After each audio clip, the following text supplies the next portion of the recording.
differently. Yeah. I'm trying to figure it out. It's just hard having this one be the lead.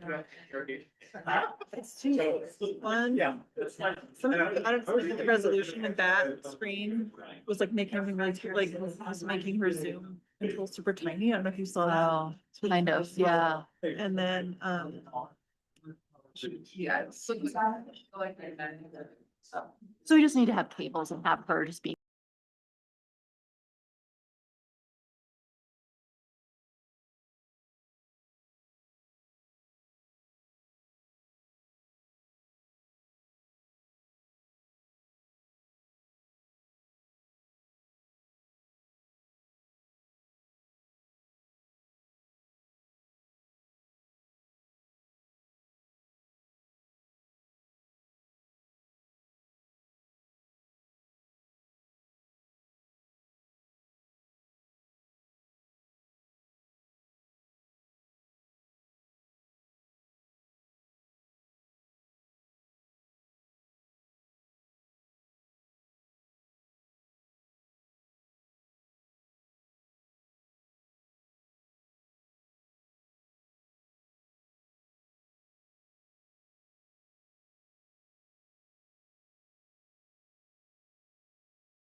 Great, so we'll take a seat. We'll, get rolling here soon. Roger, you just in the opening statements, do you want to have, should we have people use the microphone? Or do we all want to have people, 'cause I'm gonna, okay, Yeah, I think we should have. is that automatically turned on or do we need to do We something? already tested earlier, so. Okay. When you start. I think we should, because when they're against each other, I have a hard time hearing you. Okay, Something really. All this stuff, so, we just turned it on, we'll just give it to them, I just know you wanted to announce that. In your opening remarks, and do you need a copy of the agenda and just what you're gonna say about, I don't like giving everybody no opportunities. I will get it for you. All right, I'm very pleased to see a turnout. And, of course, since this involves taxes, it kind of attracts people's attention, right? So, I'd like to call to order the special town hall meeting on capital improvements and funding and whoops, this rest went away. And I thought I'd start with a little background.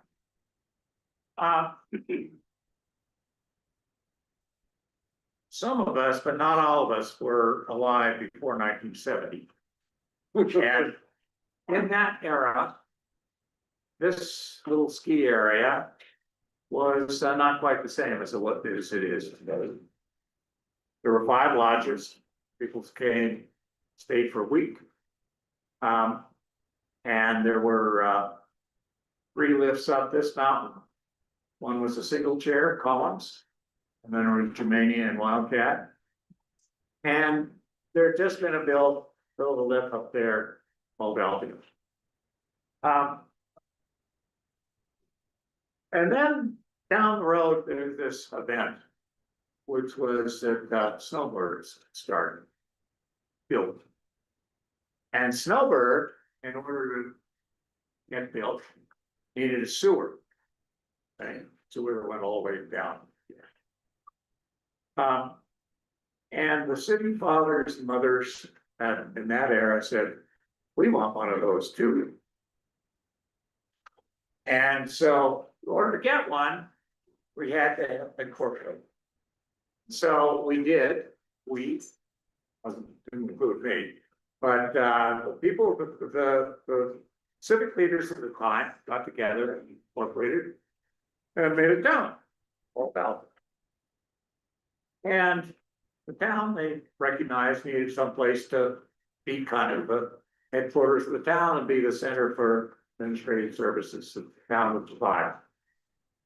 So, what they did is they took, they needed to build. So they found a building somehow at Fort Douglas, put it on a trailer, pull it up here, and plant it up the hill. Okay, and that's the building that we now call Alta Central. Now, that's odd that we call Alta Central because it's not really the central of Alta, but it is the central function of the dispatch center. And so that's why it's got the name Central. Now, we also needed fire protection. So we took a building that is up the road here a bit and turned into a firehouse. Expanded a bit, so it'll incorporate those things. Chris will show you a photo later, which shows that building in probably the forties. Bigger now than it was then. Well, when you put stuff in the 1970 era, tends to wear out. And that's what's happened. Okay, these facilities have worn a lot. And like an old car, you decide whether we're gonna fix it or replace it. Still need it. And well, and usually one of the decision points on whether you fix or replace an old car is how much does it cost? Does it cost more to fix it? If it does to replace it, in that case, you replace it. Okay, and that's kind of where we are today on our infrastructure. Now, this is a big deal because we don't spend, you know, on the order of 10 million or more dollars around here very often. For good reason, because we don't have 10 million or more dollars around here very often. But we're up to that time. Now, if we're gonna spend that much, we gotta do it right.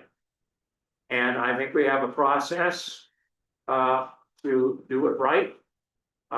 And that process is going to involve a good deal of participation by the citizenry. And that's why I'm glad there are so many citizens here today. So I think we'll turn it over to Chris, who's kind of take it from here. Hey. That was a great intro, Eric. I really appreciate it.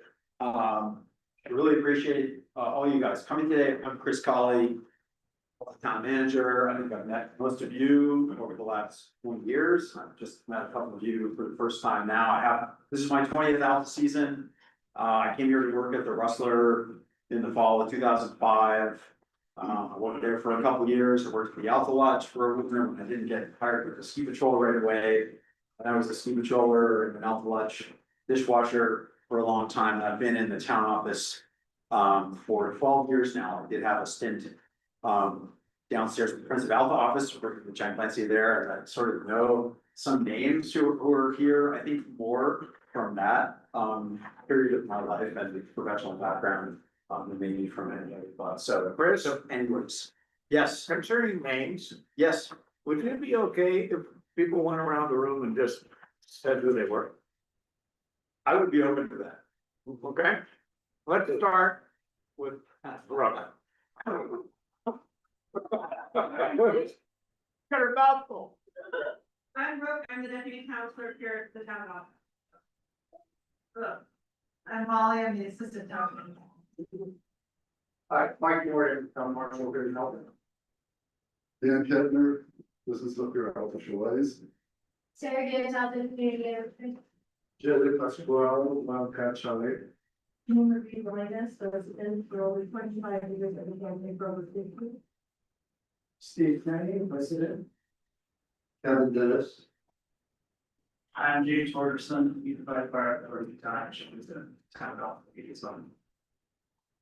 Dan Boxman, and thanks to your gentlemen. White on, Styria, How's your operation after watch? Aaron Askins, also a lot of them resident. Fred Sweatland, facilities manager, Cottonville. Margaret Burke, resident. Libby Hammer, resident. Haley Deans, resident. Zach Shear, June Shear. Eddie Clary. There's John, 70 residents. Michael Schwartzman. Mark Haig. Murray Danforth, Powder, 73. Judith Danforth, resident, or winter resident. Will York, winter resident. Paul Mader, Powder Ridge resident. I'm Jeff Clancy, town clerk. Hey, how about you? Yeah, Shane, town council, Roger Burke, mayor. Craig Ireland, town council. Elise Morgan, town council. Okay, thank you very much. Carolyn's on the. Anybody on line who would like to introduce themselves? I'm Carolyn Ansel, Town Council and resident in Powder Ridge. Great. I'm Steve McIntosh, and I think all of you know me. And Cameron Platt, legal counsel for the town. All right, can I ask you what was that qualifier you did, powder, or didn't put your? Powder skier. Powder scared. All conditions scared. All right, well, yeah, thanks again for coming. I'm really excited about this meeting. This whole kind of body of thinking has been, a major focus for the town in the past couple of years, maybe the major focus, although of course, Altus is a complex place. Town is right smack in the middle of, every single part of it. So it can be difficult to find focus. I want to thank the town council for providing us cover to focus on this, resources to kind of move the ball forward. And I think we're in a really excited place to discuss with you today. So the goals of this meeting are twofold. We want to bring everyone up to speed, provide a little bit of background on the town. Roger's introduction was perfect. We want to just, we're gonna talk through the buildings that we own, the status of each of them, and some work we've done to kind of understand the future of them and the functions we provide there.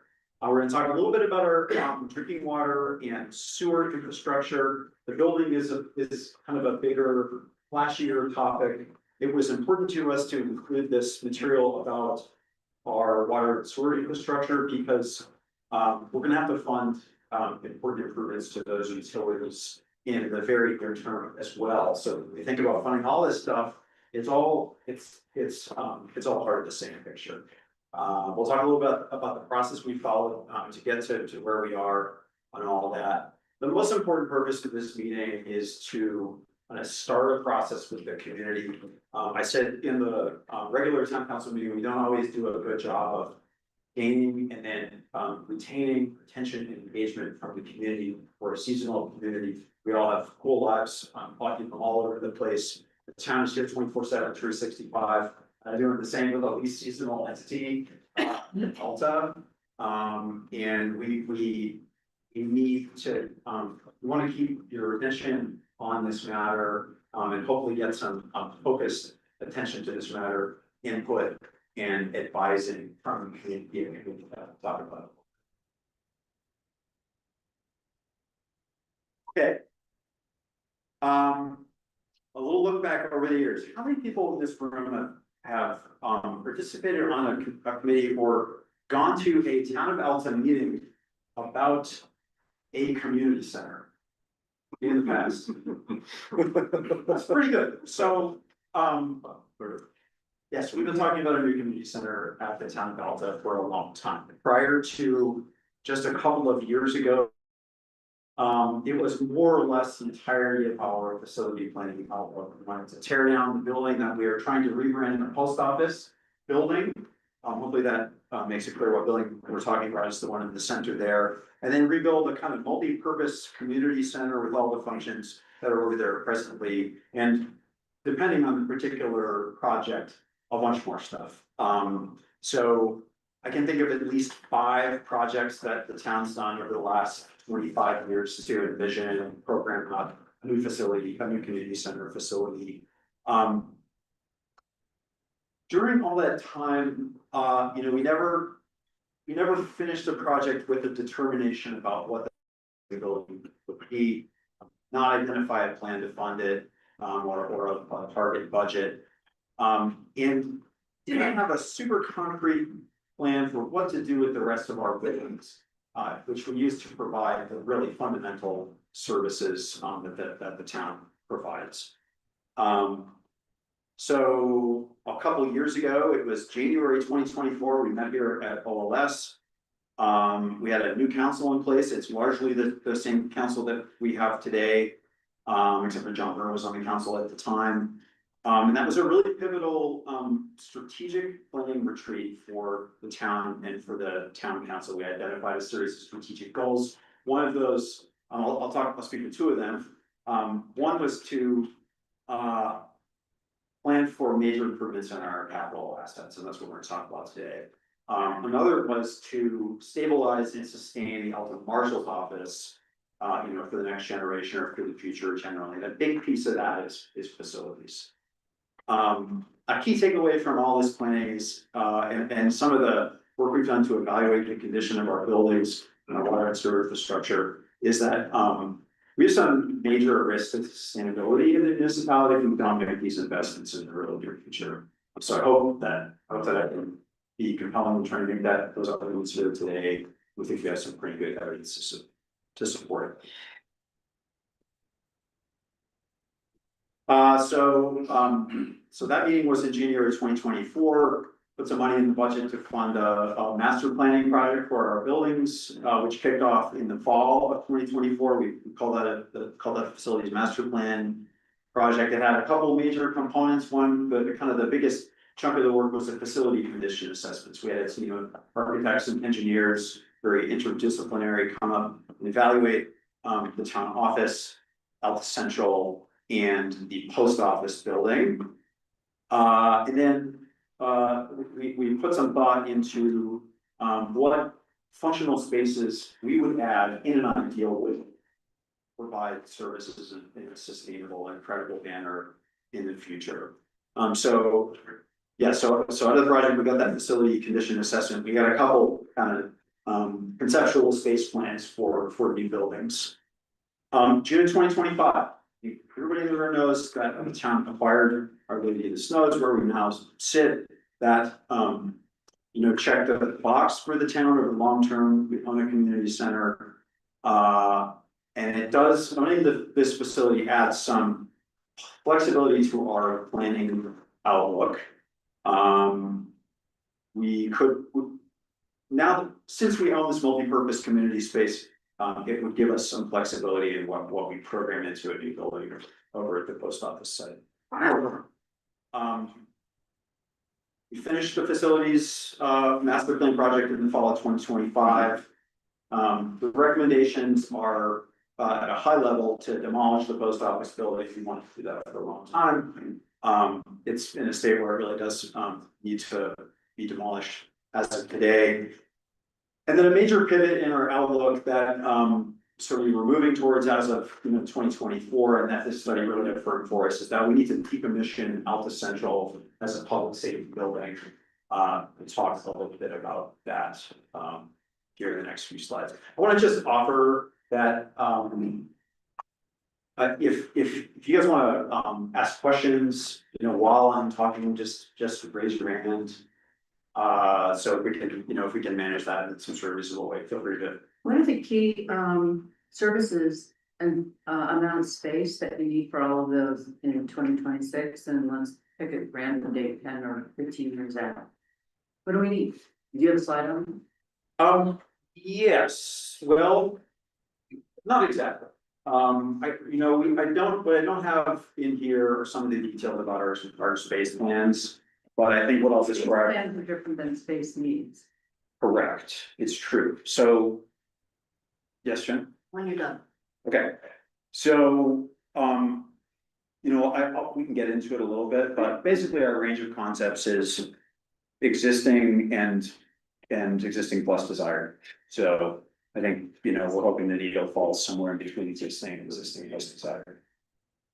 Thanks. My request would be that people state their name when they speak, it'll help. Later, well, it helps the people online for you. Yeah, you guys, and for those, if you guys are in your seats, you might have to come up front because I don't know if anyone can hear you. You're gonna. You have questions. We have a mic. Yeah, please come up to the mic because then we can hear you. Jordan. I have a question. Thank you, Jen. Jenny Reedliner, and my question, I've heard her question she had correctly. There, much better, sorry. What I want to ask is this is regarding remote workers and the current space. And when you are thinking about these plans, are you also then keeping in mind that our offices are not used 40 hours a week, that they sit mostly empty, and that the Friends of Alta, who we dearly love, also do not really use their space very effectively, And can we then please take a look at how we can better use that space and understand when an employee will be in.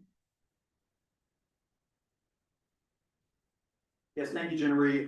We do acknowledge that there's some space efficiencies that we could gain, especially at the town office, for sure. Yeah. I think that downstairs space was originally programmed as a police department space. Anyway. Okay. So, the next few slides will just sort of go through some facts and findings about those three buildings. So the post office building, like Roger described, there's been a building on that site with 3 garage bays and who knows what else since, yeah, like at least 1940. I think the first building was built by Salt Lake County. It was a Salt Lake County highway before the state had a transportation division, I believe. Town either built a new building or modified an existing building in about 1984. The wood frame fences were added later, let's say roughly to the year 2000. The functions we provided there, post office, are the most, commonly known and utilized function over there. Critical equipment and fleet storage for the marshals, other town of Alpha functions, the only place where the Department of Transportation stores road maintenance equipment, in Little Cotton Canyon.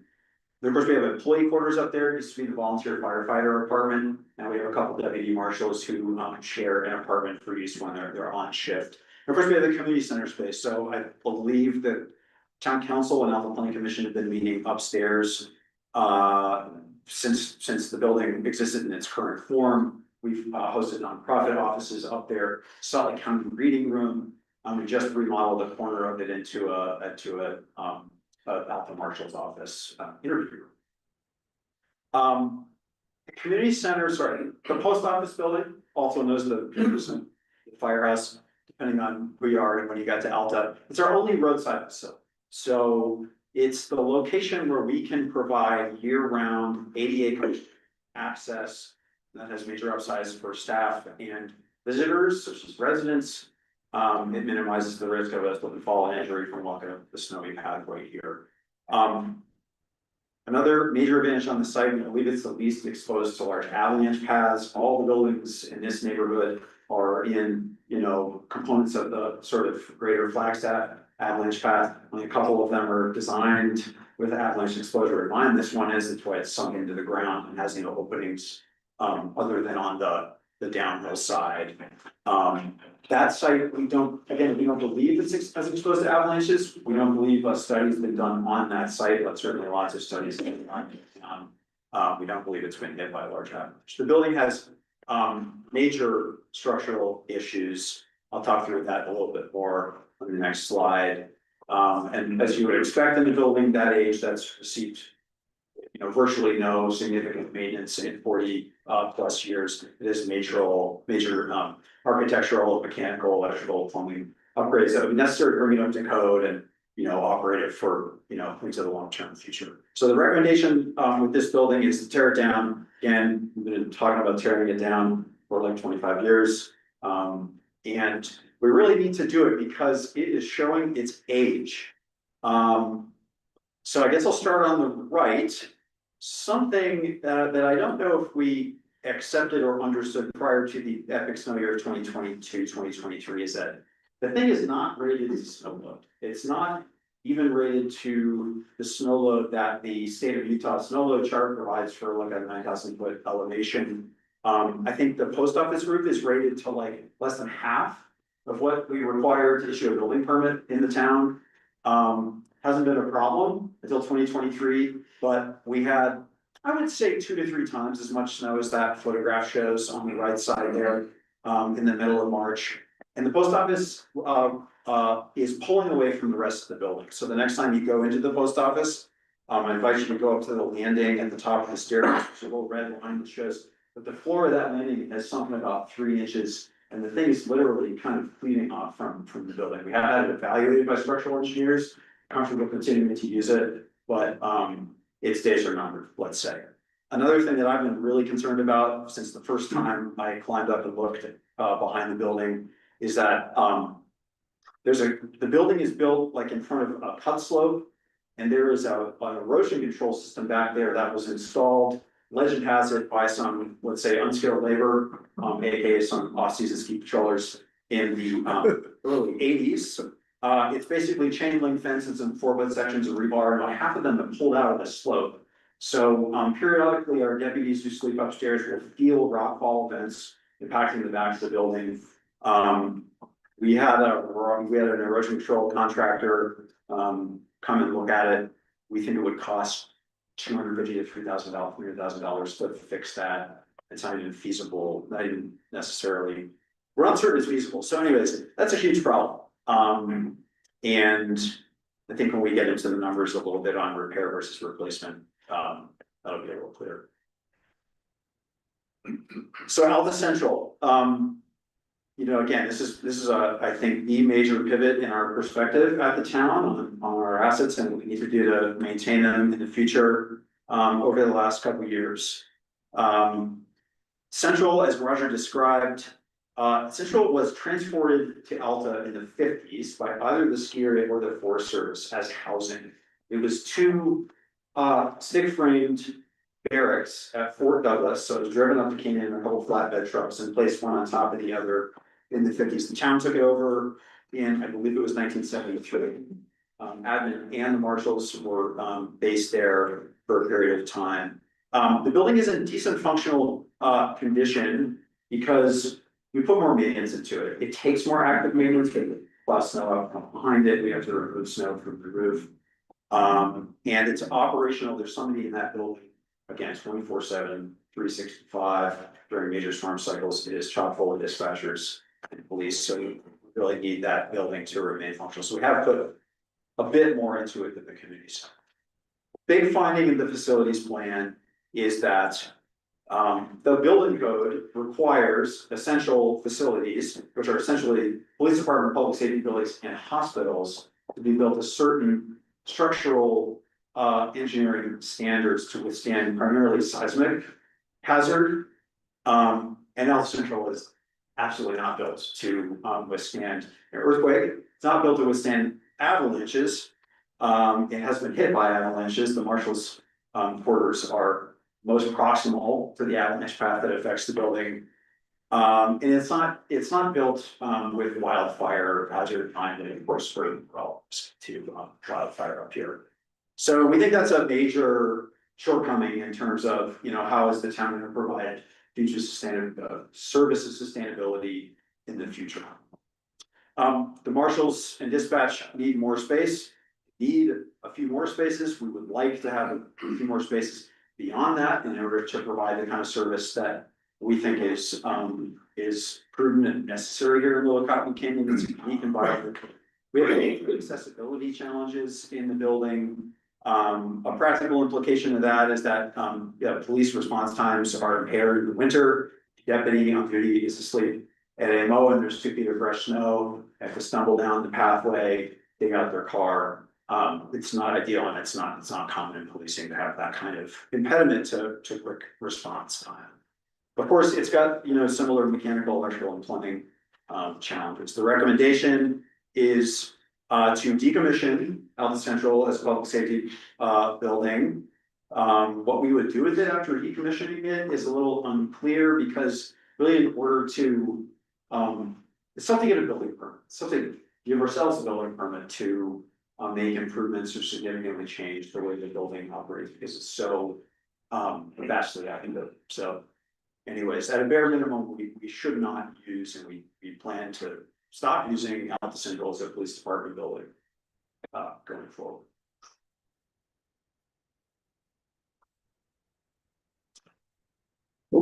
Okay, so we got 2 other buildings, town office building and Harley the Snows. They were both built in the summer of 1994, 93, 94 by the same contractor. As you can imagine, they're both in good shape. We need, you know, some basic upgrades in the town office to stay up with building codes, the not version. The town office does have, you know, like Alpha Central, significant accessibility challenges. It's obviously not roadside. It's hazardous to get in and out of it in the winter time. The recommendation from our team who did the facilities plan is to continue it in its current use. There is a concept to remodel it as a dispatch center to get into that. This building was not evaluated in the facilities master plan, just to be clear. But of course, we've done an inspection. It's in good shape. We have some plans or have some kind of concepts out there to replace a few windows. It will probably needs a new roof in the next few years, things like that. So, Roger provided the analogy of an old car. My 2016 base model Impreza is getting to that point. This was sort of a major, this is a key deliverable from our facilities plan work. So, we think it would be substantially cheaper to replace the current square footage and functions that we provide at Alpha Central than it would be to do everything that would be necessary to bring it up to code. These figures make it look like a little bit more of a toss up for the community center. I will say that there are a couple of points of analysis for the post office building rather that I think are underdone. I think that erosion control figure would potentially make that a lot higher, but hopefully it's plain that from this analysis, the most cost effective thing to do with our community center for post office and Alpha Central buildings is to replace those functions in a. What do we want to build? We're not sure yet. So the facilities master plan process was not a design project. We did come out of it with a couple concepts to bat around about how we would arrange and orient our functional spaces. What we do know is that the post office site is the place for the building. So we want to put a new building on the post office site. We want to put the existing functions in that building, in that new building. We want to relocate at least part of the Alpha Marshal's office program over there, particularly the police function. So the marshal, the deputy marshals and their quarters and some of their kind of equipment and overhead stuff would go over there. Beyond that basic concept, we've got a few, I've described them as options. We know we need a few key additional spaces for the Marshal's Department program, space for dispatch, space for the police function. Sort of at the high end of the most elaborate end of the scale of concepts we worked up with these architects was a concept to move the administrative function to the new building. It's our most public facing, customer oriented components of the town. If we were to do that, we could remodel the town office as we dispatch them. So I think that adequately captures the range of what our concepts are for a building. So I had some dollar figures on the screen a couple slides ago. I want to offer that those were apples and these figures are oranges. The difference was that I believe the difference were that those are our construction costs. This $1,000 per square foot cost will maybe strike anybody who's done new construction in Lower Copper Canyon recently as a little low perhaps. But it's a municipal building, it's not a commercial facility or a high-end home. Our team thought it was a reasonable figure, but this would assume hard and soft costs. So capital, labor, design contingencies, contractor overhead, all that kind of stuff. So that's our assumption, whether it's right or not. On the left side, you can see we've got that a new building with the current functions and Marshal's office, the town office stays as it is. We've got the house with the chair is admin, right, Molly? Yeah, okay. And then on the right, 17 million is a big number. That is kind of the high end of the concepts that our architects came up with, and that involves a substantial new building over there at the post office site and a major remodel of the town office to provide a dispatch function. These are just concepts, there's no designs. So anyways, the key issues, I think it's fair to say we suffer from chronic underinvestment, and that's yielded, chronic disrepair in our buildings. We have major accessibility challenges in a couple of our buildings. And we're very concerned about, disaster resilience, particularly in the Alton Marshal's office. And, anyway, so that's kind of part of our guiding principle. We want to tear down that post office building. And we want to, move away from using Alta Central, for public safety functions. Roger mentioned I'd show a picture that this is my favorite historic Alta photos. That's the Engen brothers dedicating the Landis Jump Hill, I believe it was called. And you can see under Alf's right ski tip, that is what I believe is a county road maintenance building on the site of our post office. I was hiding in that picture too, like, there's flowers somewhere. Yes. in that picture. And if you go into one of the bathrooms, the first one on the left, it has that picture, it's somewhere, it has that information on it. Yeah, they have flowers and They have everything, flowers. yeah. And that's the rock shelter, which became Snow Pine, Seaman Rush, those others. And that's a photo that Jonathan provided to me. Okay, any questions at this point? Yeah, I've got a question. I'll stand up so that I'm not arguing for my head. So, the buildings that are existing are 60 years old. Yes. And they were presumably given to us by the Forest Service or somehow they arrived and they're there. And we haven't been spending anything on them other than absolutely necessary expenditures.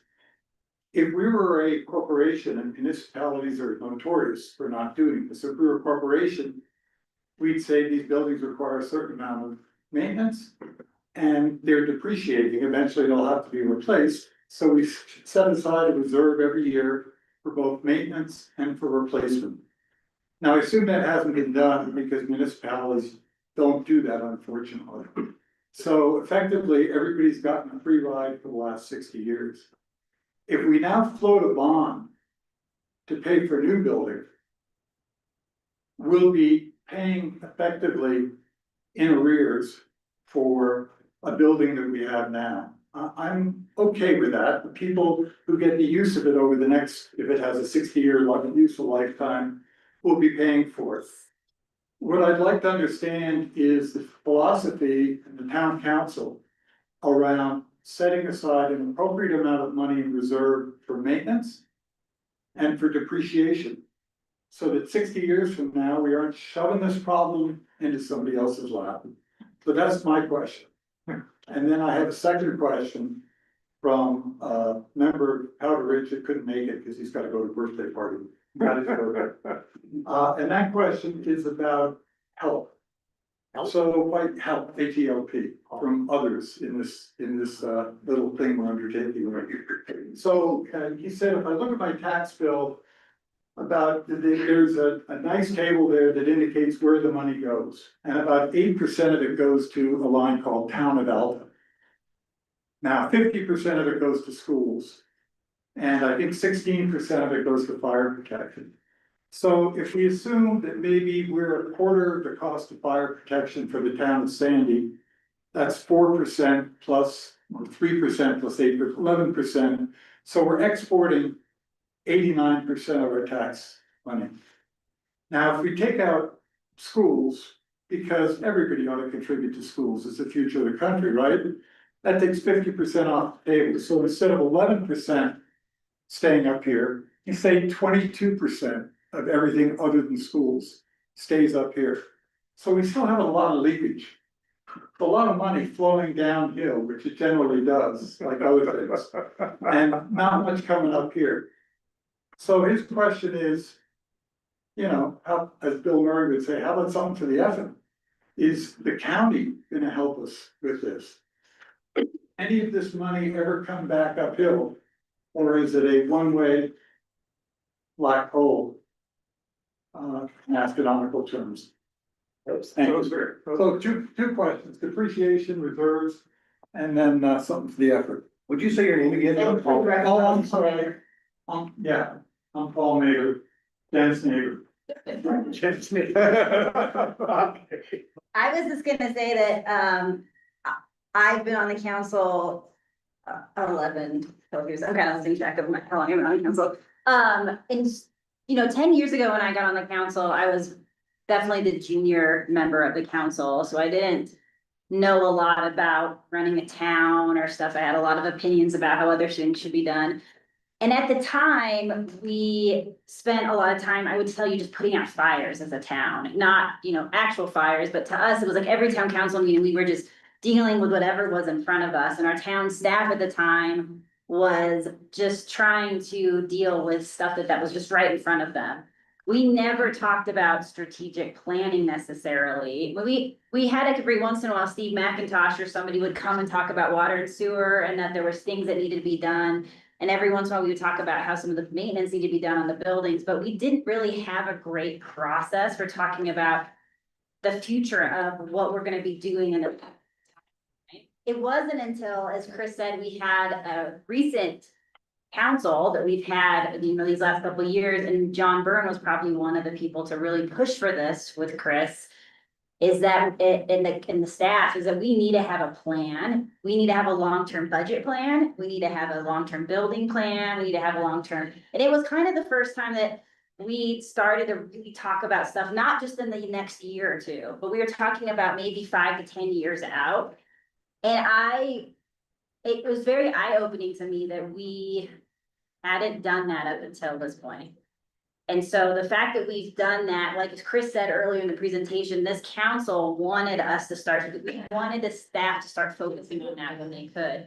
And that was something that got us to this point. Strategic planning, retreats that we had so we could have these conversations were all recent. And also just the new model that we have with the town manager has also, I feel like, enabled us to get to this point as well. Like I said, before that, I just feel like the staff just didn't quite have the power from the council that they needed to kind of make this planning effort. So that's kind of like in my years on the council, that's how I feel that we got here. It's not the best thing. And like you were saying, towns should be planning for more future. They don't always do that. There's a very specific way you have to balance a budget in a municipality.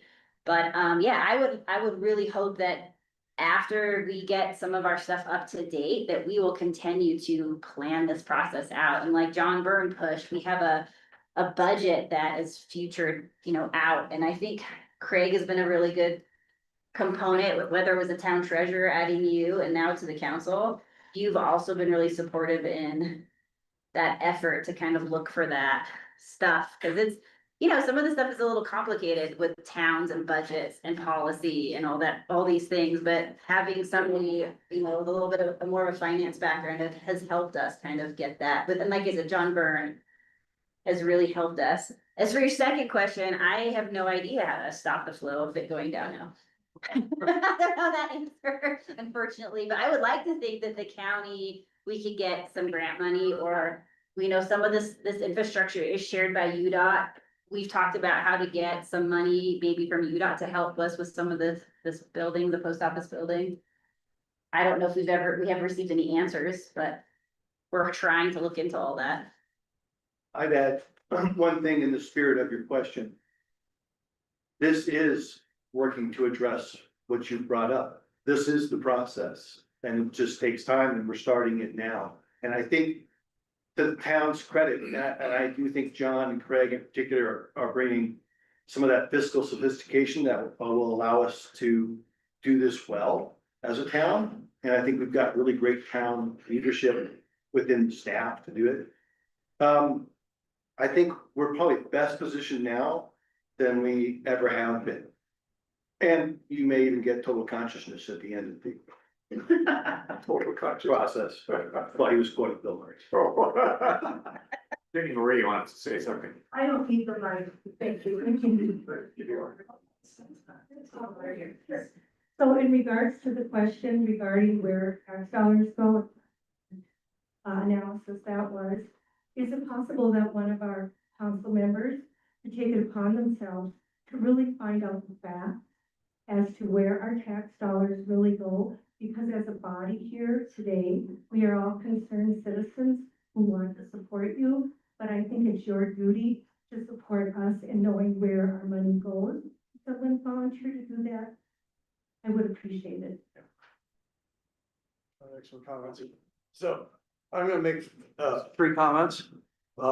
first, Paul, to your sinking fund type recommendation. I think that's a great idea.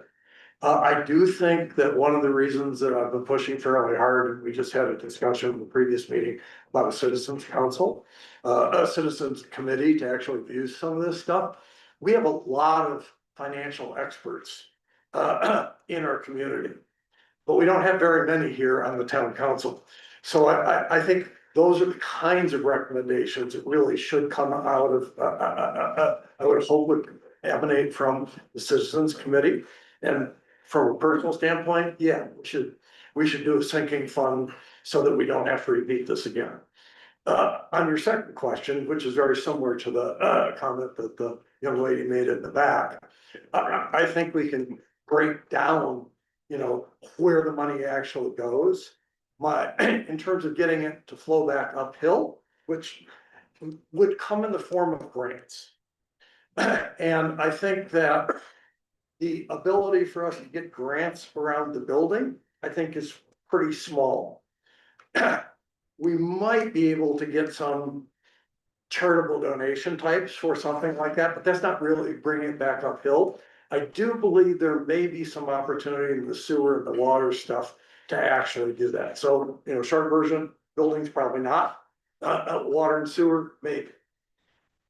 Public safety and law enforcement is another area. Oh, yeah, that that's right. is, from a federal standpoint, we can absolutely leverage, and we're certainly, it's in our crosshairs to use some law enforcement vernacular. And what about the postal service though? I have no idea. I assume postal is ready, paid for by the postal service. Dan, talk about the. Well, separate from that, you know, I don't know, post office, because it's a federal requirement to service communities. Yeah, I think that's probably something we explore. I don't know that we've ever. So these are all sources that could be explored. Yeah. Oh, yeah. Say, Yeah, we and- should explore them all. And we are, and I think that, and again, I think that the council and the staff and AMO in particular they are exhausting these and exploring them. You know, UDOT's got some value as a partner, to lead as a general sense. They have requirements up here and they have similar problems, and there's great alignment. And I've looked at their budget, and I'm not a budget guy, I'm not that guy. It's still a big budget. And what we're talking about to get help up here is budget us to an organization like that. So that's a decisive difference for us as a community, because it's really gonna offset those costs. And we are definitely exploring those things, because it comes back to, you know, to your point, that's not a 60-year-old building, it's a 90-year-old building. It was built for the Second World War, which is about to turn 90. And it's a wooden building designed for the war at Fort Douglas. We've done a great job up here as a community, long before I came up here, to keep that thing going. But if we don't do this now, it's gonna be more expensive. And there are a lot of things converging that allow this community to come together and get citizen involvement. Let's build a committee. Paul, I think you should be on there for two reasons. One, I think you bring some good questions, and you quote Bill Murray, which I great.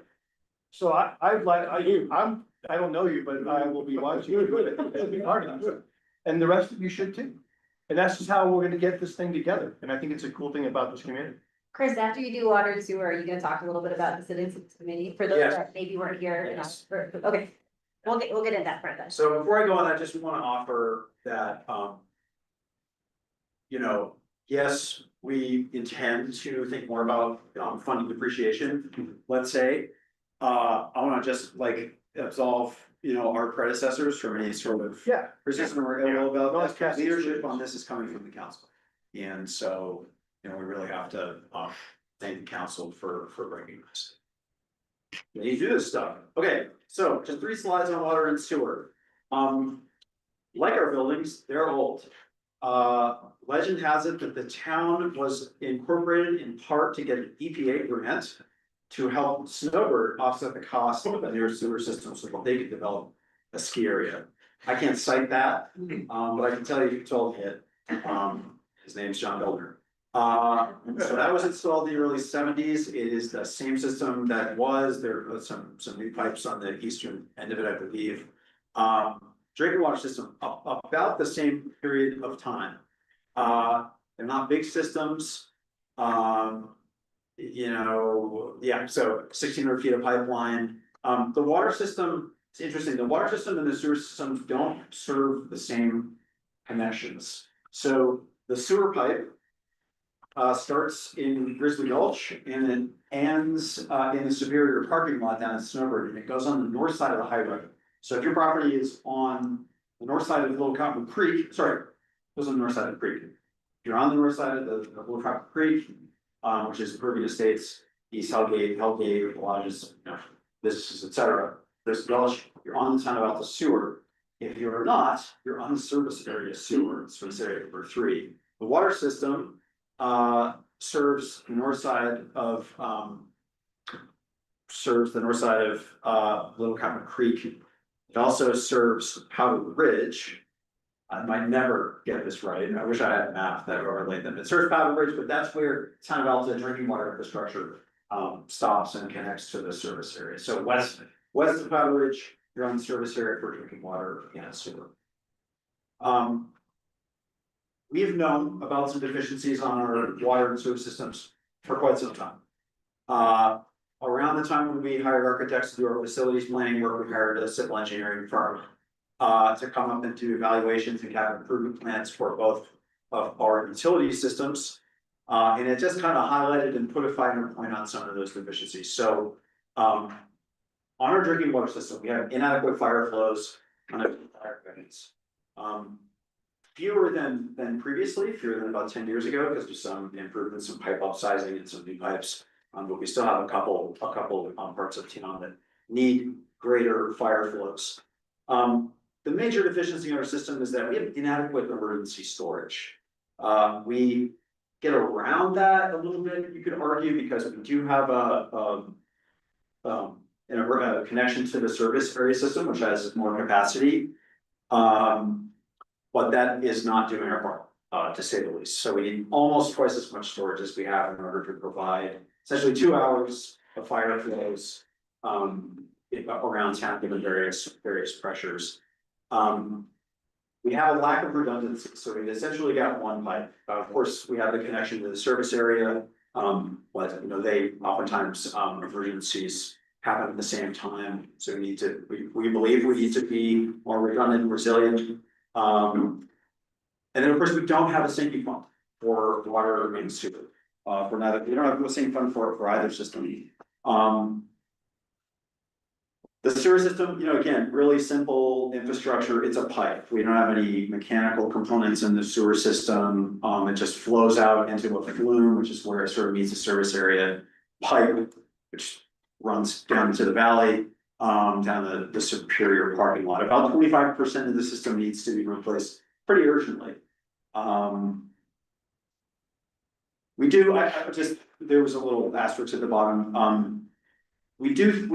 Our infrastructure has the capacity, the actual pipes have the capacity to serve what we believe to be our reasonable development and build out here in Alta, but we gotta replace them. Because some of them are in bad shape, and we have these functional deficiencies in the water system. So this is our capital improvement plan for the water system. It totals about, could you move that talking town of it thing from the lower right so I think it's about $2 million, yeah, $2.4 million in short-term projects. We've got a major project underway that you would have noticed if you were in downtown Alpha last summer. We're connecting the ski area bases with the 10-inch water line, so that improves fire flows on either end, provides a really nice redundancy for the center of town. So you can see we've got a plan to we need to build a tank. We've got a cost estimate, and then we have a couple improvements to make down in the Permian Estates Hellgate area. So $2.4 million over the short term, maybe that's 10 years. And then we believe it would cost, $3.25 million to replace all those pipes over a 25-year period. And that's all in 2025 dollars. The sewer system. So notoriously, the sewer system has a big sag in the gold miners' lot. We're going to fix the sag. We're going to fix the sag this summer. We're buying a design. We've got 4 priority projects that we've identified that it's recommended we do in the next 10 years. So a total of 1.3 million in sewer improvements in the short term. an additional 4.5 to do the whole pipe, replace all the pipes in the system, over the long term. I'll just offer that we had a little bit of, sort of sourcing discrepancy, so some of the printouts may not exactly match these figures, and the original documents on the website that you got in the mailbox may not match these figures, but these are the right ones, so apologies if anybody notices that. Okay, so here's the hard part.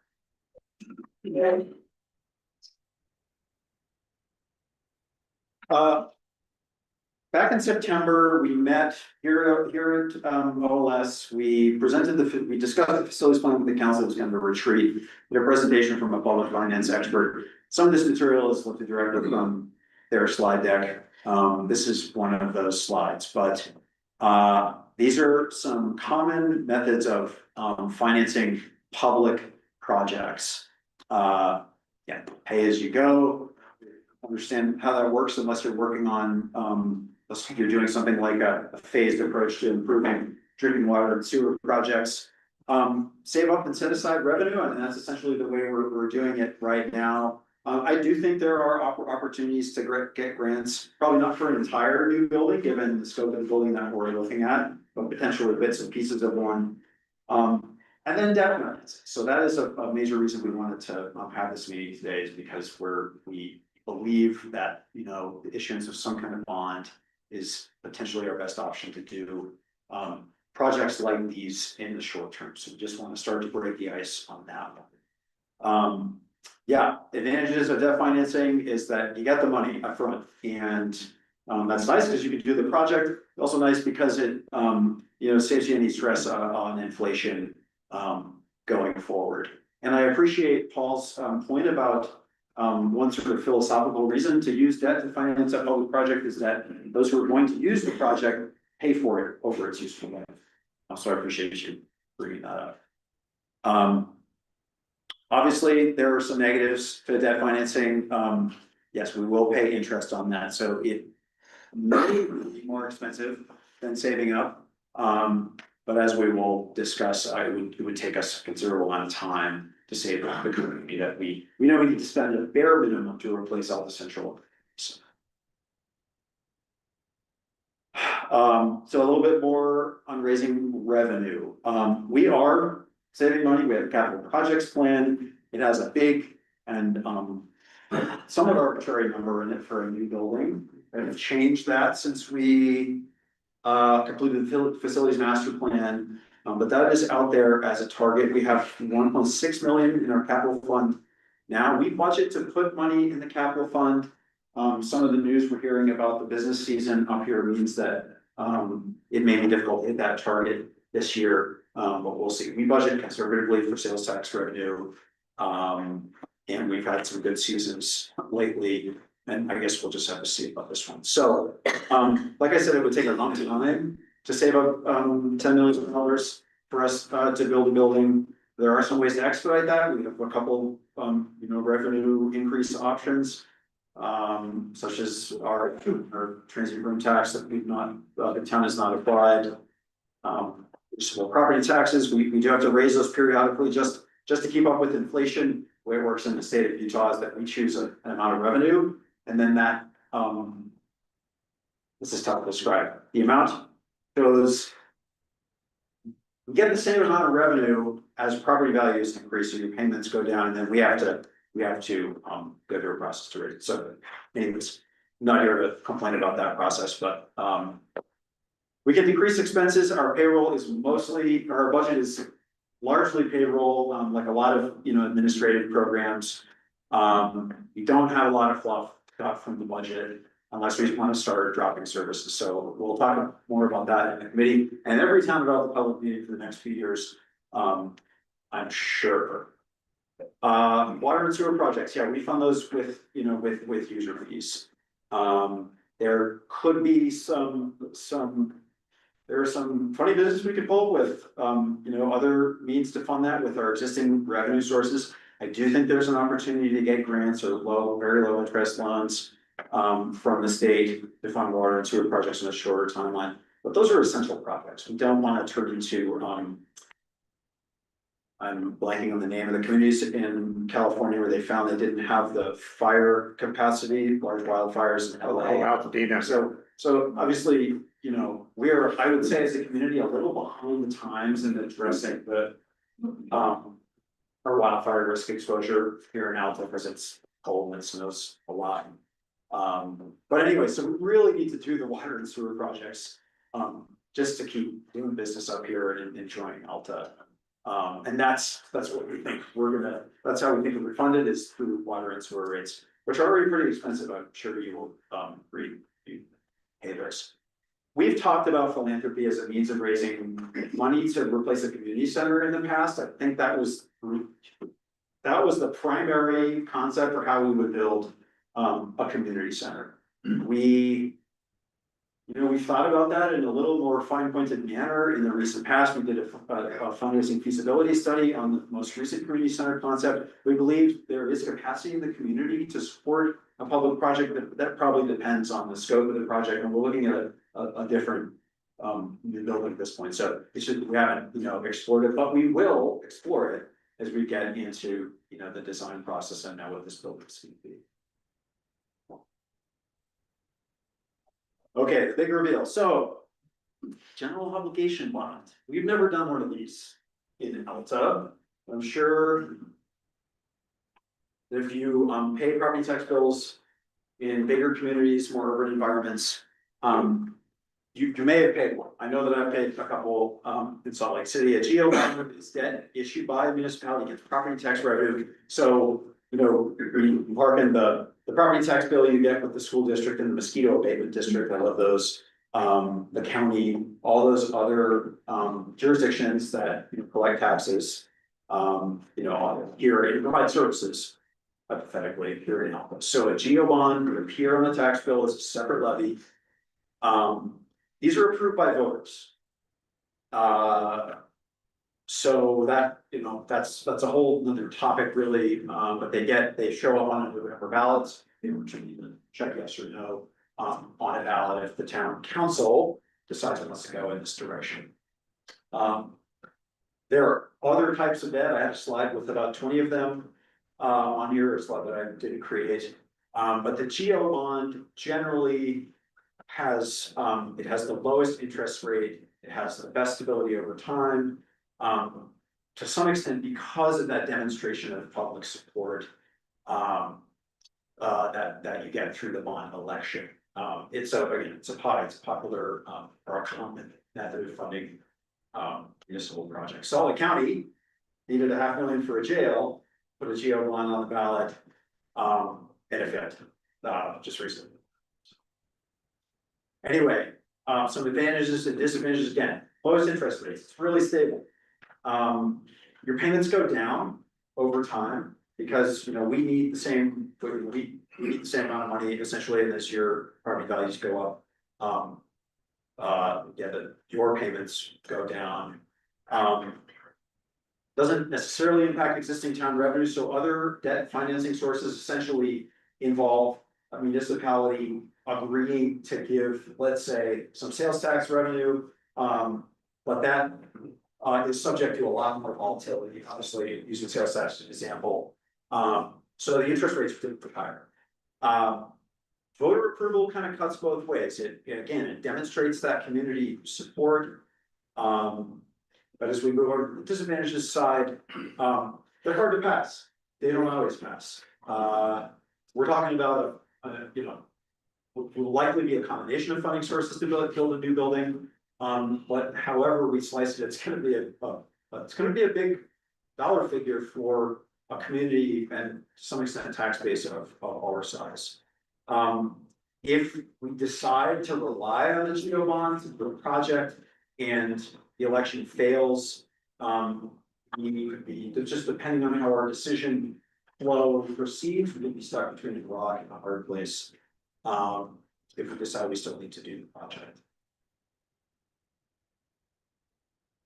Interest rate risk, obviously, right? So we don't know what's going to happen with interest rates. So if we put it on the ballot and it fails, and we don't know what that does to the affordability of the project, if we get a bond the next year or something.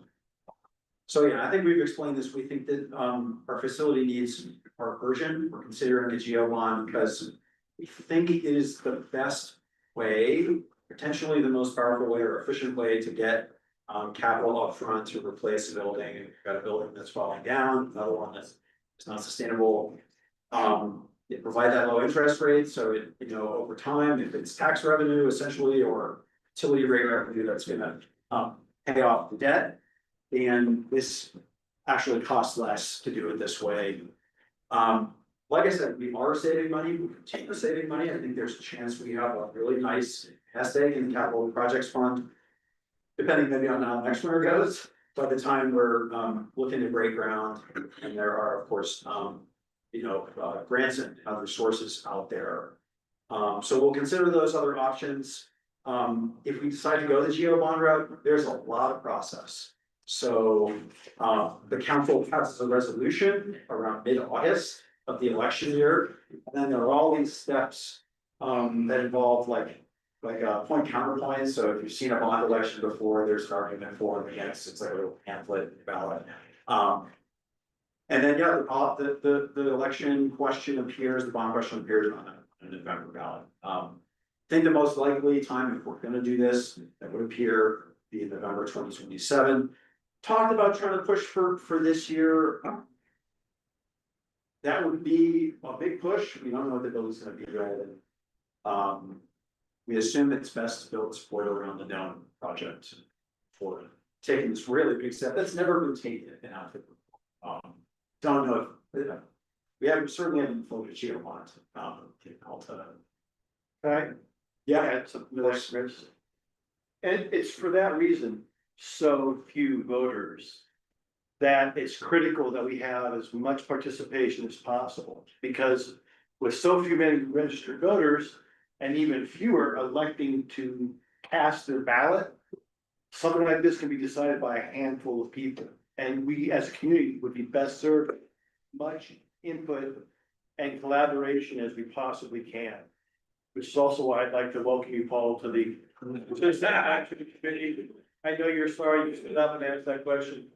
But I mean, that's just what will make this thing work, and this is a really great community, and this community can do it, but it's gonna take participation.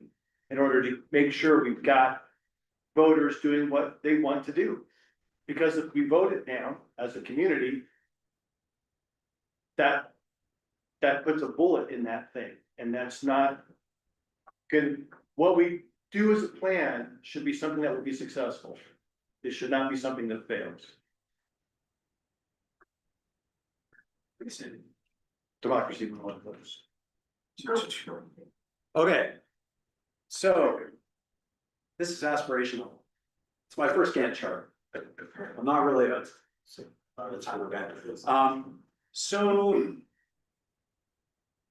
it's aspirational, but I think it's reasonable. So hopefully the Red Star conveys that we're in the first quarter of 2026. You're here at this public meeting. We'll talk a little bit about a committee in a minute. I don't know what the design pathway is gonna look like. We can design it in chunks. We can try to design it all in once. We would like to start that.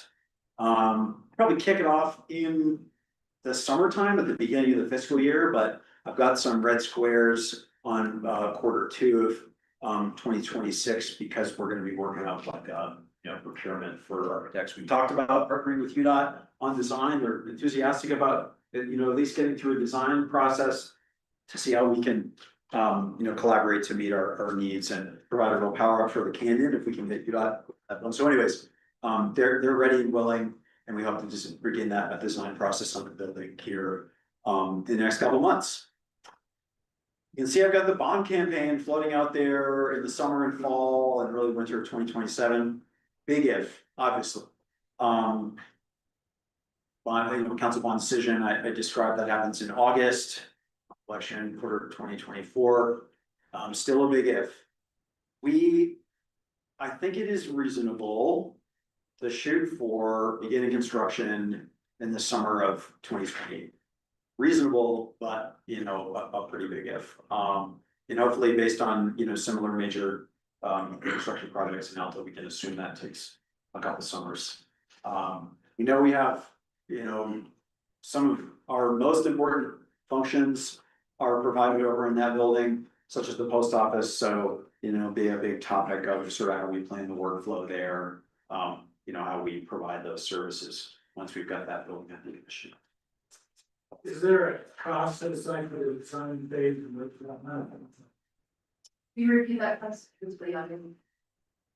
please? Yeah, so No, just Chris. yeah, so my guess, where the cost for design gets covered, and that is essentially from the town. From the general fund, capital projects fund, so we funded design out of the capital fund, in the past, and we're just about to start presenting some budget concepts for next year, and we plan to have some money for a design project.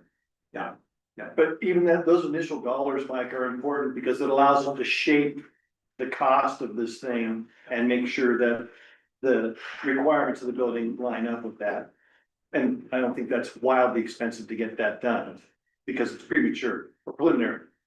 I assume it'll be phased, I assume it will be phased, but that's probably the last I'll offer on that one. So at the bottom, I've got this update general plan, it's giant, it's the longest yellow bar on that aspirational Gantt chart there. We applied for a grant from the Wasatch Front Regional Council to hire essentially planning consultants to do a comprehensive general plan update for the town. Which sounds like a real pain to try to do alongside a design process and all the work that's gonna go into it. It was my idea. Our general plan is really old. It's like 20 years old. We did some meaningful updates to it 10 or 12 years ago. I am hopeful that if we get this grant and can begin a process with some outside assistance to update the general plan starting next fiscal year, let's say, I'm really hopeful that it supports the conversation about the sustainability of our assets and gets public involvement. Improves public involvement. So it's just sort of a notice that that is potentially another opportunity for public engagement on, what the town's gonna do and be in the future. See how it goes. We typically hear about those in the month of March, so. Okay, so in the last meeting, we talked about a citizens committee. So some of you folks are here in that meeting. Again, this is really an idea from the council that I think is brilliant. We need to earn support for the projects themselves and for the funding mechanisms we are seeking. And the concept of this committee is to it's just sort of be a conduit to build that support. So we envision residents and taxpayers and voters being on the committee, and those are not necessarily all the same people, right? So we recognize we have primary residential property owners, we recognize we have non-primary residential property owners, we're probably less likely to vote in Alta. We have, business or commercial property owners. We want representatives of those groups of folks on this committee. The committee's purpose will be to provide recommendations to the town council on funding, on budget and cost. And whether these projects are what the community needs. We talked a little bit in a regular meeting about, I'm trying to get some sort of committee meeting together prior to the end of ski season. That's, coming right down the pike here. But so stay tuned for news on that. We'll probably discuss that in the April council meeting on April the 8th. Talked a lot about all this. This will be a bird. We don't know how often the committee will meet. But I assume we're gonna compile and request. Reading and digestion of a lot of material about the way the town works and what our budget does and doesn't do, and the way these funding mechanisms work. So I just want to kind of condition this this offer with, we want to get a group of folks that's going to be engaged through at least the bulk of our design process, so that we get into next year's budget cycle about a year from now, and this possibility of floating a bond or proposing a bond election. That we still have committee members or folks who participated in the process staying tuned to disseminate information out into the community about what all this is and whether it's a good idea. Okay, so citizens committee, talked a lot about that. We are doing the budget now, for next year. We have a budget committee meeting tomorrow at 3 p.m. Is that right? Yeah, 3 p.m. up at, the post office building. We are looking at some water and sewer projects for this upcoming summer. Those are kind of just programmed into our rate, outlook. Wanted to start a design process, so we don't have a design, we need to start a process. I've mentioned the UDOT collaboration. I'll just reiterate, we haven't decided what this building is. We've got a range of concepts, we've got some must-haves, we've got a site. But what we haven't made any final decisions about, what it's gonna be, or really, we've made some preliminary, we think we know what we want. Anyways, the bond election, so much to discuss. So I'm not saying we're gonna do it. It's probably not gonna be a little bit before we do it, if we are. And again, you'll have lots of notice if we're going to go in that direction. Yeah, anyways. That's right, that's great. Well, in keeping with Mayor Burke's request on the agenda for one comment and one question, I have one comment, and it goes to the larger scope and longer term. And this gentleman's comments about how many tax dollars are we paying into town. The vast majority of private property in the town is not assessed by Salt Lake County. It's assessed by the state of Utah, and that's where the money goes. In communities, like communities in Utah, all over Utah, instances where communities have grown in the urban interface, those communities have petitioned the state tax commission to have the county assess the state assessed properties, because I don't think there's anybody in the mining business in this town, and the property isn't gonna be used for mining. And so if all that property were to be assessed by the county, the budget numbers coming from the county for the assessed valuations would be very big. I haven't done the math on them, but let me tell you, they're very big numbers. And that's why that hasn't been pursued by the town previous. I've brought it up much to Mr. Mon's dismay a number of times, but the lift company is in fact the largest private property owner.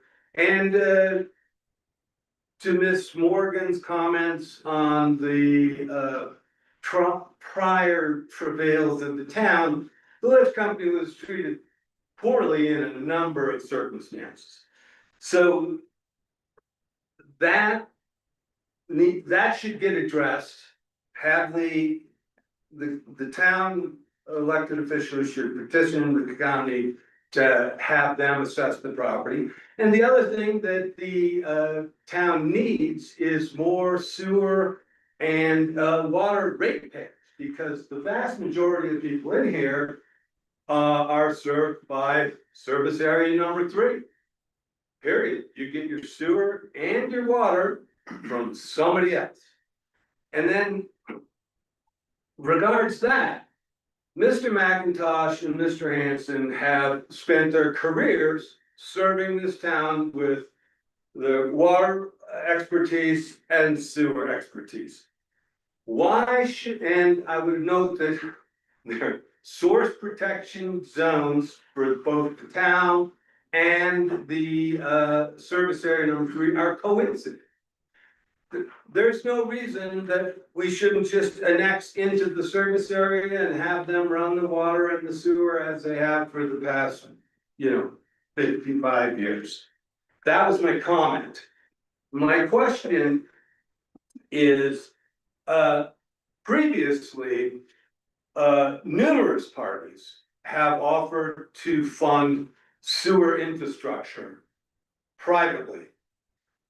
In the past, those parties were spurned by both the elected officials as well as the town staff. Is that still the town's position, that they would spurn private investment for public infrastructure? You're talking about private fund. Private Private property, private enterprises, Pardon? you're talking about private entities? No, I'm talking about parties that were willing to fund sewer infrastructure at no cost to the town. Those are private and parties. He is saying private. And there's, Such as, yes, property owners who are served by our utilities at present. I mean, it's not something we've discussed in great detail, although, of course, you know, there are projects occurring on the sewer system, right now that could lead to that kind of engagement. But, yeah, we haven't discussed anything more substantial than that in this past. But I am aware that those proposals have been made in the past.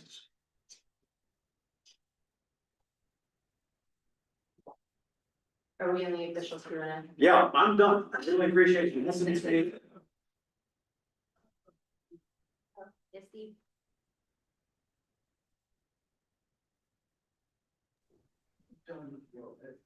Go ahead, Steve. Okay, so I think the first thing you need to do, which you have done, is decide the condition of the buildings. Since I maintained them for probably 25 years, I started in 1995 when I replaced the sill plates in Alta Central with Mark Tillinghast, and we found all the mouse droppings in there.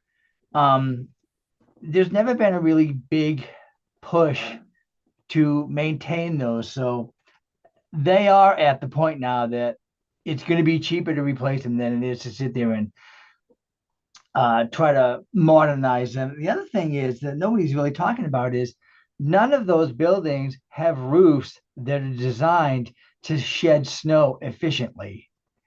The post office all goes on the cars. The fire station roof goes to the back and melts and comes in the building and creates mold. And Alta Central slides off the back half with ice. That's why we had to put plexiglass up on the windows so we would stop or minimize the breaking of the windows. They're just not designed well. And I don't think you can ever put enough lipstick on those pigs. So for that reason, I don't think you have much of an option but to move forward with replacing them. If you're going to have a building committee and do a design, I'd be happy to be on that with you. The other thing is, Mark Hague's talking about regionalization. I don't think the service area is interested in overtaking the sewer system. They would probably be a little hesitant with taking ownership of the water system as well, because I think they probably feel there's too many issues that need to be addressed in order to bring it up to their standards. Keith and I talked about this for years. And we also talked about it with John Gouldner quite a bit. It's just, there's things that need to be done to bring it up to their standards, and I don't see them being interested in it. As far as a private entity, if you're talking a private company that comes in and takes over your water and sewer system and then operates it, I had a lot of experience with that back east, on both the South Shore and the North Shore. That doesn't typically bode well, because what they do is they promise you the world and they don't really give you much. The issue that I see with Alta is because it's so small, because it's so isolated, we don't really have a way of doing this any other way than by pulling up our bootstraps, which is what the town has always done. So I want to applaud Jen and Brooke and Molly and Chris for getting this together, because I think it's been needed for years. They're addressing it. They're getting a budget together. They're doing what they should be doing. But I'm a little hesitant of the cost of it. I think one of the biggest things is you can't even talk about a bond election until you have a design. You're gonna have to have theoretical costs. I mean, I don't think $1,000 a square foot is out of line for a building. I know over in Big Cottonwood, they're building at $600 a square foot, and that's for wood. So to put a concrete building up, that's not out of the question at all. So I think that people are gonna wanna know how much is this gonna cost before they even start to consider it. So that's the end of my comment, unless you have questions for me. So any other comment that Mr. Lyon, I know Mike, or the marshal wanted to have some time and. We should hear. Yeah, I would secondly say, you might be getting a little ahead of yourselves. Don't know exactly costs. And it seems to me to discuss floating the bond before you know the costs doesn't make sense. I would also caution you that there are a tremendous amount of ancillary costs in floating a geo loan. I don't know if you're aware of that. You mean things like bond counsel, useful advisor. And so on and so forth. Right, and an underwriter. Yeah, appreciate that. And I have one other quick question. We've been discussing, not so much without the central, but we've been discussing post office. The entire time of the 27 years I've lived here. No money been put aside over that 27 years to replace that purpose. We've got 1.6 million in the capital account But and, not specifically for, we have a new building as a line item on that. That's all I can throw tonight. thank you. But I would say, The assumption was that we were gonna get charitable donations to fund buildings, so. Oh, it sounds good, right? The other thing I would add, you need to do an exhaustive search of money available to police departments and from the federal government, the state, et cetera, et cetera. Yeah, appreciate that. and we are doing that, and I would also offer, we're not voting a bond, but you have to start the dialogue, it has to start somewhere, and that's what we're doing now. So. So I don't think we're ahead of ourselves in the sense that we're trying to float something. That's why Chrissy's got it scheduled out. I think it's a pretty big ass little chart he had in 27. And that's a reasonable, I think, horizon for us to try and do now. We may not get there.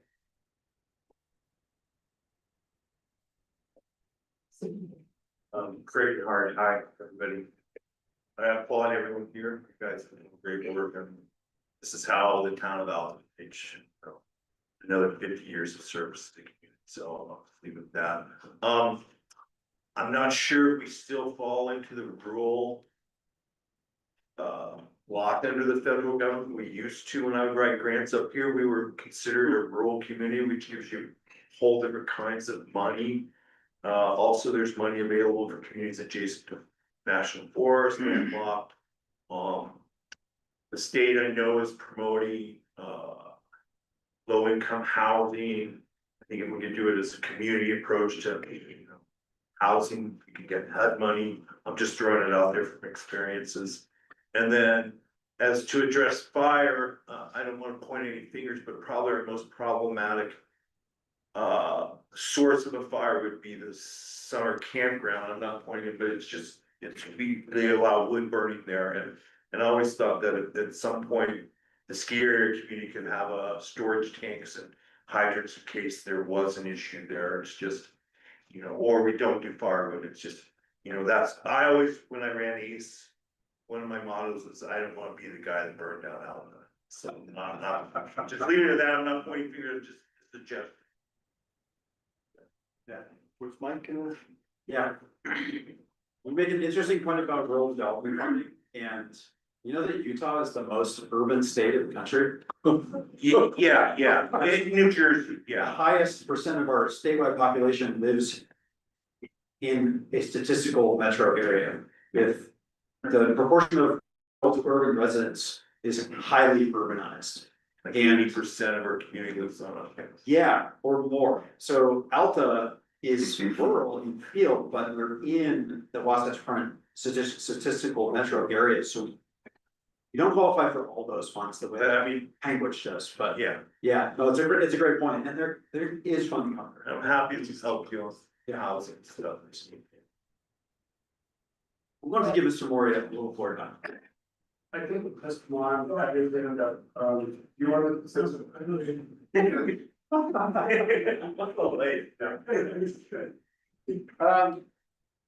Well, thank you all. I think I know most everybody in the room. I guess the first thing that I want to say is every time I call the mayor, his predictable, response is, oh my God, what's happened now?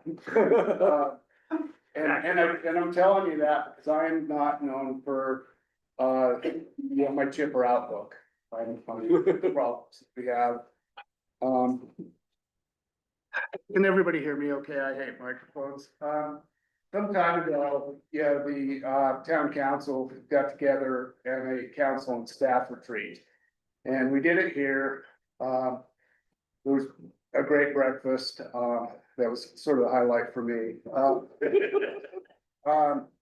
We had some facilitators and we went through this really kind of thorough, hey, what's on your mind? What are your concerns? Things being me, I was pretty blunt, and I had written down elimination of the health marshal's office. And the facilitators put that in big bold red letters, and they kind of started the day with that. And some of the people at this table were really, really alarmed.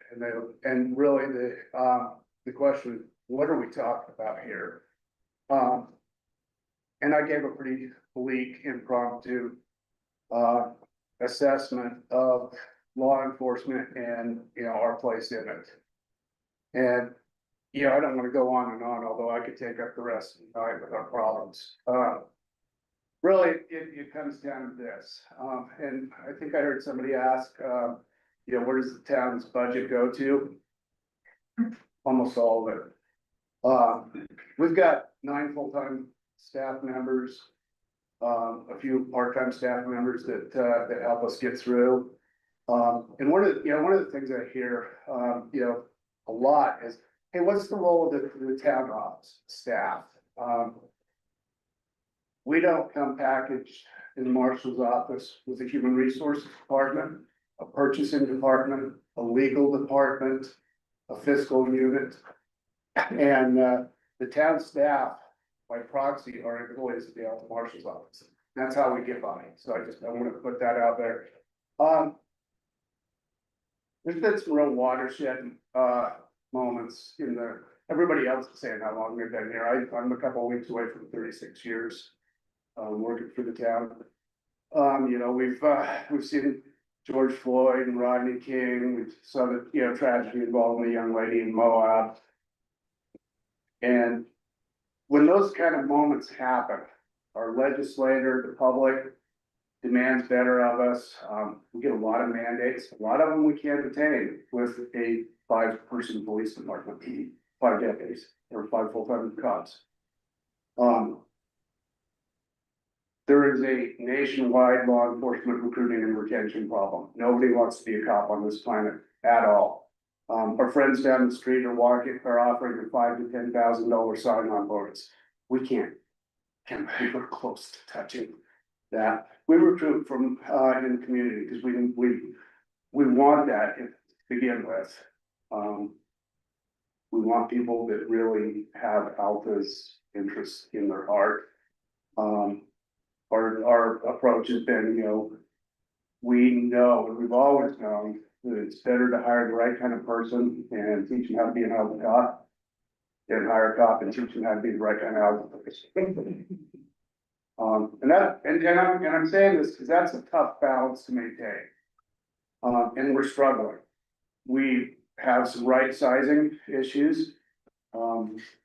Last year, when I hired on, it was great. I spent all day walking around Albion Basin. You can't talk to anybody. Last year, peak of ski season, we were averaging 3 crimes against persons cases a week. In the past 2 years, we have done a very severe child sexual predator case. We have done complex stalking investigations. We have served electronic search warrants on Apple Corporation. This is all new to us. These are capabilities that every police department in the world is expected to have. And nobody cares, we only have 5 people to do it. At the State House. I'm saying that because we are the big liability in the town. We've got to get it right. The cost of us having a catastrophic failure, somebody losing their life because of it, some of the civil liability situations that we can present to the town by our actions or inactions are huge. And the reason that I'm, being a little dramatic here, doing it right costs money. There are mandates out there. Our district attorney will not accept a case where we have got a confession from a defendant unless that has been recorded in a certain way. We need an interview room. We need a recorded interview. We've thrown something together to comply with that. The state has put all kinds of mandates on us for de-escalation training. They want to make sure that every law enforcement agency in the state is doing certain things certain ways. And I will tell you all, sometimes the legislature is helping us solve problems that don't exist. But the mandate's there, and most of it's unfunded, and it's a real challenge. We know that when we have somebody in handcuffs, and that person represents a danger to people around them, dragging them up to Central in knee-deep snow, hazarding our dispatchers or town office personnel. We need a secure facility to do that in. We have fleet and mobile asset issues, storage issues. We have evidence issues. We are really trying to grow up with what law enforcement has become in recent times. And what I presented with council is, I think a realistic decision to make in the future is, can we give the Alpha Marshal's office what we need to do these things? And if the answer to that is no, is it time to hire a police department who can? What we heard from our council is, oh no, we don't want to go there. We like our current policing situation, and which we are on it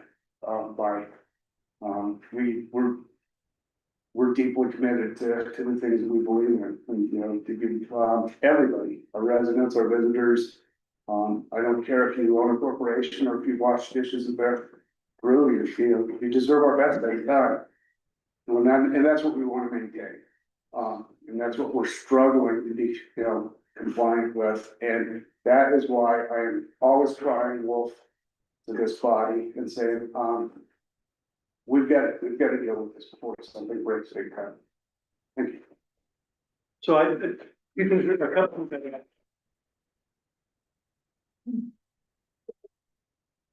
Mike, you also forgot international visa issues and translation things and some of the other cases that you continue to get. And I thought I don't know everybody. I don't know. Well, you can be a bit of a pessimist, that's true. The increase in crime, as he's talking about, car theft. Who would have thought people would steal cars in Alta, because you have an 8-mile driveway and getaway. But we're having those problems. And it's not that we don't get good partners from down Canyon from law enforcement, right? But they switch out and they don't prioritize this community, and they cannot do the things they do.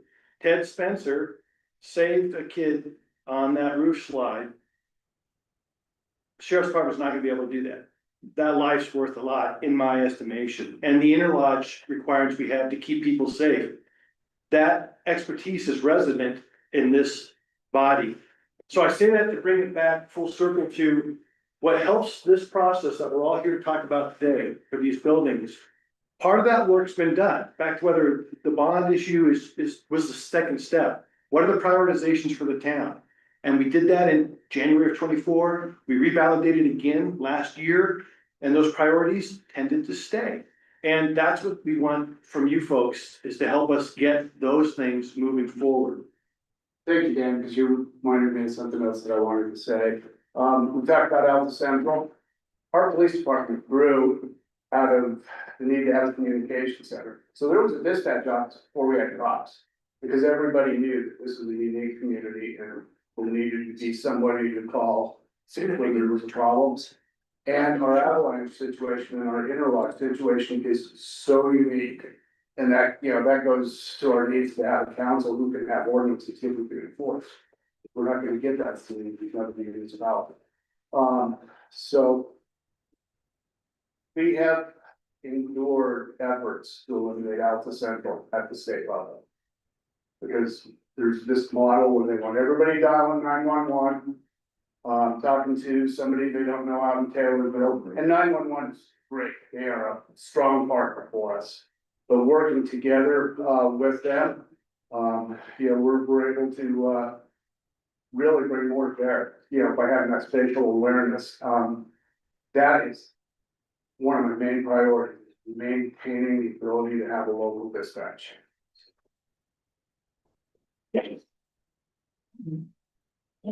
This, hearing, you're almost close now. It's well again, and as I said earlier, what are the requirements for the buildings? And I think that we thought that it had to do with the, Alpha Central and the Marshall being up there. And I guess maybe I've just missed that there is a needs list for, and I just need to see it. So if someone can make sure I see that, because it's hard to imagine designing buildings without knowing what needs to go in there and what we need over the next 10 years. So without that, I'm just kind of stuck. And that's here, we've been working that, that's what. Well, it's here, with Yeah, but- preparation, so I just What need to you're get saying, it. yeah. I just need to see it as a It needs to citizen be voter. much more visible. No, we can't share Well, if you can't share that, it's gonna be a Don't much pay harder conversation. Don't pay attention to this guy. We do, and I also just to say for people that couldn't make it, if you know people that couldn't make it to this meeting. Or even some of our past meetings, our meeting minutes, and that we've talked about this stuff, we do record all the stuff on YouTube. So if you wanna share this meeting, you know, all the stuff we've talked about, and even some of our past meetings where we've referenced our retreat and some of these needs. You can also go to the town website and look at minutes or staff reports of all these meetings we've done. So if anybody is looking for a little bit of the history on all this stuff, to bring you up to speed, or again, you have somebody here that you know, someone that couldn't attend this meeting that maybe would like to hear what we have to say, please share our link to some of our, you know, the YouTube information so that they can attend this after the fact, and maybe they can also submit questions. My other thing I wanted to say is we do have a way for people to submit questions on our website. So again, if you know someone that couldn't make it to this meeting, they want to watch it, or you know someone wants to ask a question, please have them submit comments to us. I mean, this isn't gonna be like a one and done meeting. We're gonna have more of these. We're also hoping that this continues to be a conversation, because like Chris pointed out with his timeline, and I know that people can't make it. This is a seasonal community. We have, you know, I work at this area with a lot of people that live here that probably couldn't make it. They were just getting off of work at 5 o'clock and couldn't come to the meeting. But again, any of those people, we record all this stuff, so it's on live. Right now, it's on YouTube, but it's also a recorded video on YouTube. But again, all that stuff is kind of there, and again, just feel free to ask questions. We all have, our emails are all on the town website. Feel free to reach out and ask questions, but if you would like to address a question more as a group or an official question, submitting it to the town, comment would be the best way. We review those in every town council meeting, and the staff always sends those to us, so we can look at those comments. But just, I know we're gonna start to wrap this up soon, so I just wanted to say that, you know, we have a lot of ways that people can kind of go and look at stuff if you can't attend in person. All of our stuff is live, or you're welcome to participate in a Zoom on any of our meetings. And I think all of us are pretty open to having discussions with anybody on any subject. Well, hopefully more relevant to the town, you know, other stuff, but this is a pretty nice community. We want to keep it that way. Yeah, and some of those things around, Okay. I encourage you to read from the summaries, then we can get them to you. Yeah, in all seriousness, It's all part of what we're doing. I have another public person. Yeah, this is Margaret. My question for. She happens to be married. People just. I know. Okay. Margaret Burke, my comment and question are kind of combined, and that is, it seems like we're looking for money for both a building and sewer and water, repair and replacement. And the question is related to, would it be a separate bond for access for those different processes? And then if it is a bond in terms of taxpayers, if we have people that are in the town, water and sewer, and people that are not, that are in Salt Lake number 3, are their property taxes potentially affected by services that they're not getting? Okay. Would you like me to? Yeah, yeah. So, I mean, I think it's, let me try to rephrase your question. Sure. Can we issue one debt instrument and fund water, sewer, and a building? I think the answer is technically yes, but I think I don't know if I had that map, but that shows the overlap and the non-overlap of our drinking water, sewer, and service area would illustrate the political and ethical challenges of that approach. So it's up to the council, but it's, I think it'd be highly unlikely and uncommon to do it that way. I mean, you know, utilities issue debt against rates all the time. Unfortunately, because they don't save. I know in Salt Lake City, talking to the public utilities director, of course, was a town of Alpha employee in the aughts. They are, well, boy, I shouldn't speak for her on that one, but you know, they have billions of dollars of unfunded maintenance to deal with a, you know, vastly growing municipality and extraterritorial service area. And, you know, you can't raise rates enough to cover those kinds of costs. I don't know if we're in that situation here. But again, you know, our water and sewer rates are pretty high, and it takes some doing with so few so few customers in this environment, and we haven't, you know, funded depreciation or replaced pipes ever, really. So I don't know. I do, but again, I think, you know, water and sewer potentially our best option to get outside funding. Maybe not, but. I have a question, Jenny Marie, I think I don't need that. Just in the back, so we. Okay, that works. That's why. Hi, can you hear me okay? All right, so I have a question from one of our neighbors, and the question is regarding water. And the question is, when is ELTA or is ELTA planning to bill people based on use for their?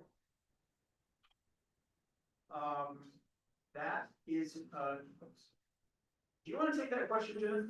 I don't know that I can say we are planning on, I mean, but anyway. So the story that I've gotten on this is, you know, Alpha is a very seasonal community, right? And I don't know anywhere water wise where you don't have a base rate first. So we do charge on usage. It's just that our scale, we don't have as many people in it, so it's not as buffered. And so we've chosen to, I guess, kind of keep everybody in a closer, like it's more of that we're charging you for the ability to turn on your tap at any point. We don't have all of those tiers, right? And it's because if we did do something probably more like that, and we did have Rural Water Association do a study before us several years ago, it just doesn't, the way it exists just doesn't seem to work. And some people would just be paying astronomical and others would be paying nothing. So we kind of just try to live it. That may not be a perfect answer, but that's my understanding of it. So. What? Then the next question, this person has, is, when raised the water and sewer prices for the community, what was that based on factual? Because they are not happy with it. Yeah, so we put together a budget every year and we look at what it costs to run the system. And then we take what's called an ECU value, which is your equivalent capacity unit. And then we take the number of those units and we simply, it's very simple now. We just take, this is the cost of the system, this is the ECUs, this is what the rate is, and then I guess, I think that's your. And so the next question I'll be getting would be that, what was the increase based on what happened that it went up substantially in a very short time? That's it. Yeah, so in the sewer department specifically, you got a huge jump in our rate from the Fountain Canyon district. And it was that, most of our line items that we directly are managing didn't change, but the treatment down Canyon did. And so that is where it was passed through. Right? That was a big part of it, and I'm happy to look at numbers, things generally, whatever you want. I'm thinking, oh, yeah, actually. A rare example of things going back uphill. I think with that, we probably wind things up. We have to do a motion to close. Yeah. Yes, we need to do a motion to close. Is there any closing comments or any more comments from the public? In that case, I would entertain a motion to adjourn this meeting. Make such a motion. All in favor? Yeah. Thank you for coming. This is great. You're-